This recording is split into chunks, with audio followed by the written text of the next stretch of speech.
এখানকার আমাদের যে সকল সহকর্মী ছিল, সহযোদ্ধা যারা আছে আউটসোর্সিংয়ের, তাদের ব্যাপারে আমরা কথা বলেছি। তাদের সমস্যা যেগুলো, প্রথম সমস্যা হচ্ছে এখানে যারা মশক নিধন কর্মী যারা আছে তাদেরকে নীতিমালা অনুযায়ী বেতন ভাতা প্রদান করা হচ্ছিল না। এটা আমরা আজকে প্রধান স্যারের সাথে কথা বলেছি।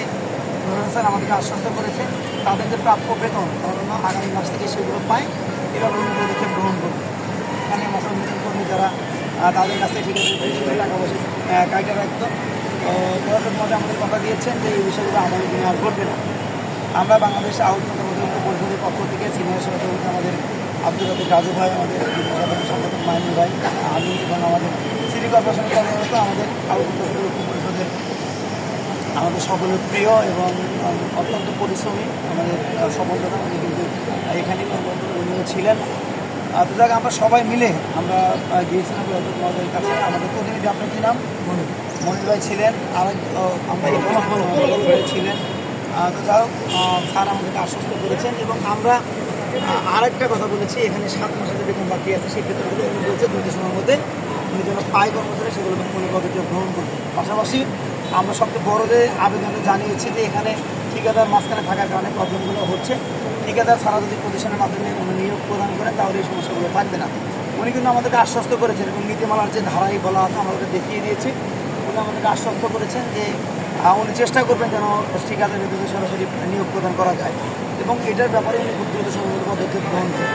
যাক আমি স্যারকে ধন্যবাদ জানাচ্ছি আউটপুট কর্মকর্তা পরিষদের পক্ষ থেকে। এমনিভাবেই বিভিন্ন প্রতিষ্ঠান আপনাদের সমস্যার মধ্যে আছেন, আপনারা আমাদের পাশে থাকবেন, আমাদেরকে ডাকবেন, আমরা আপনাদের ওখানে যাবো, গিয়ে আমাদের সমস্যাগুলো সমাধান করতে চেষ্টা করি। তো এ পর্যায়ে আমি আমাদের কেন্দ্রীয় কমিটির সকলের প্রিয় আমাদের অর্থ সম্পাদক এবং এই ঢাকা সিটি কর্পোরেশন কর্মকর্তা আমাদের সকলের প্রিয় স্বপন দাদাকে কিছু বলার আমি অনুরোধ করছি এবং তার এরপরে আমাদের কেন্দ্রীয় কমিটির রাজু ভাই কিছু বলে লাইভ বিশেষ করে।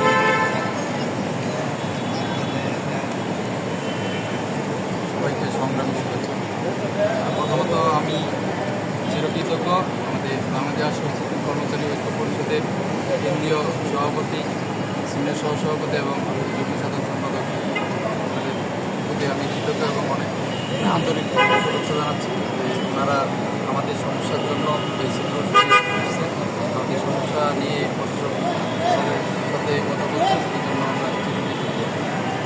আমরা সবাই একটু অথবা খুশি হইতে পারি, আবার একটু দুশ্চিন্তার মধ্যেও আছি, যেহেতু তার মধ্যে থেকে একটু খুশির সংবাদ হচ্ছে যে আজকে আমাদের কেন্দ্রীয় কমিটির সভাপতি ভাই প্রশাসক স্যারকে আমাদের বিষয়টি বলেন, স্যার আমাদের ওনাকে আশ্বাস দেন আমাদের আমরা দিচ্ছিলাম আমাদের সামনে বিষয়াদি দ্রুত যেভাবে সমাধান করার দরকার সেইভাবে সমাধান করবেন উনি। এবং আমরা সেই সাথে যেটা বলছিল যে ঠিকাদার ব্যতীত কীভাবে আমাদেরকে রাখা যায় সেই নীতিমালা আউটসোর্সিং নীতিমালা 2025 যেটা উল্লেখ আছে সেই অনুপাতে প্রশাসক স্যারকে রিকোয়েস্ট করেন এবং স্যার ঠিক আছে আমরা কাজ করব। আমরা সবাই আমাদের এই সিচুয়েশনে আমরা যারা আউটসোর্সিংয়ে আছি, সেটা মশক কর্মী হোক বা আমরা অন্যান্য সেক্টরে অনেকেই আছি, আমরা সবাই সবার মধ্যে থেকে আমাদের সিটি কর্পোরেশনের আউটসোর্সিং পরিবারটাকে আমরা কীভাবে ভালো জায়গায় আমরা আসতে পারি এই নিয়ে আমরা যারা কয়েকজন কাজ করি, হ্যাঁ আমি সবার প্রতি অনুরোধ রাখবো যে আমরা এই সিটি সকল আউটসোর্সিং কর্মীরা আমাদের সাপোর্ট আমাদের পাশে যদি না আসে তাহলে কোনো আমরা এই সবার জন্য কাজ করতে পারবো। সেই ক্ষেত্রে আমার রিকোয়েস্ট থাকবে আমাদের ঢাকা উত্তর সিটি কর্পোরেশন যে ডিপার্টমেন্টে আউটসোর্সিং কর্মীরা আছে সবাই আমরা একত্রিত হবো। আমরা খুব তাড়াতাড়ি আমরা সবাইকে নিয়ে একটা আলোচনা সভা করবো হয়তো, তো সবাইকে আমরা মেসেজ দিব। সেই মেসেজের ভিত্তিতে আপনারা সবাই সেই আলোচনা সবাই আপনারা অবশ্যই আসবেন, এটা অনুরোধ থাকবে।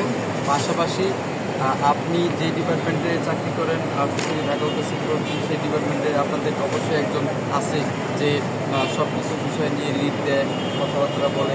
তার মাধ্যমে আপনারা সবাই একতাবদ্ধ হয়ে আমাদের যেহেতু একটা পরিবারের মধ্যে আছে ঢাকা উত্তর সিটি কর্পোরেশন আউটসোর্সিং কর্মী, আমরা সবাই একদিন বসবো, আমরা মেসেজ দিয়ে জানাবো। আপনারা অবশ্যই সেই মিটিংয়ে আসবেন, এটা অনুরোধ থাকলো। আর আমি আবারও ধন্যবাদ এবং কৃতজ্ঞতা জানাই আমাদের আউটসোর্সিং কর্মচারী ঐক্য পরিষদের সভাপতি এবং কেন্দ্রীয় প্রতিনিধি যারা আসছেন, আর সেই সাথে মৎস্যকর্মী ভাই বা আমার আউটসোর্সিং ভাইরা যারা আসছেন তাদেরকে অনেক ধন্যবাদ।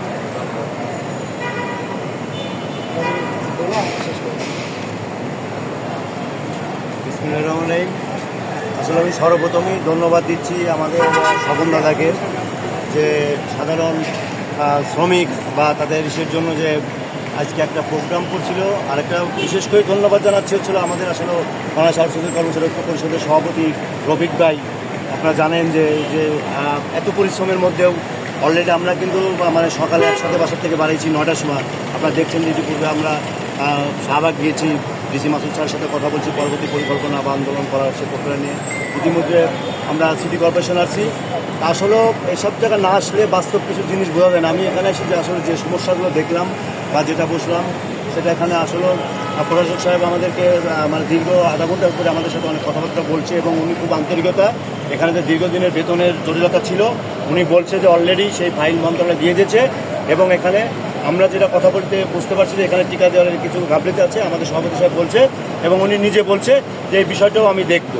আর সবচেয়ে আরেকটা বিষয় হচ্ছিল যে এটা যেহেতু স্বাস্থ্যসাথী প্রতিষ্ঠান, এখানে আমাদের সভাপতি সাহেব একবারে আমাদের যে 25-এর যে নীতিমালাটা উল্লেখ করা হয়েছে সেখানে স্পষ্ট আকারে দেখা যাচ্ছে যে স্যার আপনি একটু যদি আন্তরিকতা সহায়তা করেন, আসলে এই যে বেতন পায় না এগুলো আসলে ঠিক আছে স্যার। তো বললো যে আমার যদি এরকম কিছু থাকতো তাহলে আমি তো অবশ্যই দিতাম। তখন আমাদের সভাপতি বলছে যে স্যার আছে এটা আছে, হ্যাঁ সেটা যদি থাকে তাহলে অবশ্যই আমি করবো। পরে সেটা আমরা মার্ক করে অবশ্যই দিয়ে আসি এবং উনি অত্যন্ত আন্তরিকতার সাথে কথা বলছে যে সেটা করবো। তা আসলে আরেকটা জিনিস যেটা আপনাদের এখানে এসে দেখতে পারলাম সেটা হলো যে আমি এই প্রথম শুনলাম, আসলে জানি না যে আরও কোনো সরকারি প্রতিষ্ঠানে এরকম আছে কিনা যে আপনারা মানে একদিনে 4 বার হাজিরা দেন। আসলে এই আজব কথা। আমিও সরকারি প্রতিষ্ঠানে চাকরি করে ঢাকা ওয়াসাতে আছি, আমার প্রতিষ্ঠানে 2600 আউটসোর্সিং কর্মচারী আছে। আমি এটা শুনে আসলে অবাক হলাম যে একজন ব্যক্তি 4 বার আপনার চলো হাজিরা দেয় কীভাবে।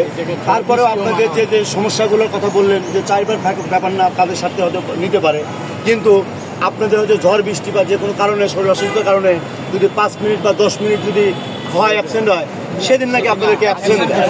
আসলে আমরা কোন দেশে বসবাস করতেছি এটা আমি জানি না। তবে আমি আপনাদেরকে একটা কথাই বলতে পারি যে বাংলাদেশ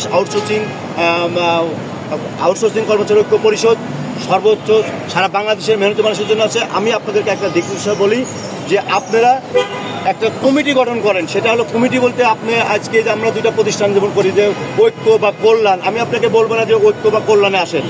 আপনাদের জন্য যারা কাজ করবে, যেহেতু আউটসোর্সিংয়ে 2টা গ্রুপ কাজ করে, আপনি তাদের সাথে যান। কিন্তু আমার যেটা আপনাদের দিক নির্দেশনা থাকবে, আপনার প্রতিষ্ঠানে এখানে আমি শুনলাম যে আপনারা 800 লোক আছেন। তা 800 লোকের যদি আপনার ইউনিটি থাকেন, যদি 400-500 লোক যদি থাকে, আপনারা কিন্তু এই যে আপনাদের যে সমস্যাগুলোর কথা শুনলাম, এই সমস্যাগুলো আমার মনে হয় যে হবে না। যে 4 বার আপনার 5 মিনিটের জন্য একটা দিন আপনার হাজিরা করে চলে যাচ্ছে। তা আমি মনে করি যে যেহেতু এখানে আমাদের সবচেয়ে আমাদের মানে খুব সত্যনিষ্ঠ আমাদের ঐক্য পরিষদের অর্থ সম্পাদক মানে স্বপন দাদা আছে। আসলে উনি খুব মানে সহযোগিতাপূর্ণ মন। আমি মনে করি যে উনি যেহেতু আপনাদের কাছে আছে, প্রতিষ্ঠানে আছে, আমরা ওনার সাথে আপনারা পরবর্তীতে আমি জানি যে আজকে যাওয়ার পর আপনারা হয়তো 2-3 দিনের মধ্যেই কীভাবে পারবেন আপনারা আপনাদের একটা একতা কমিটি গঠন করেন। হয়তো স্বপন দাদার কাছে আপনারা যদি বিস্তারিত বলতে পারেন তাহলে আপনাদের সেই বিষয়গুলো নিয়ে আমরা আছি বা আমাদের সভাপতি আছে, আপনাদের সুখ দুঃখের সাথে ইনশাল্লাহ বাংলাদেশ আউটসোর্সিং কর্মচারী ঐক্য পরিষদ সবসময় আছে এবং ভবিষ্যতে থাকবে। দুনিয়ার মজদুর এক হবে।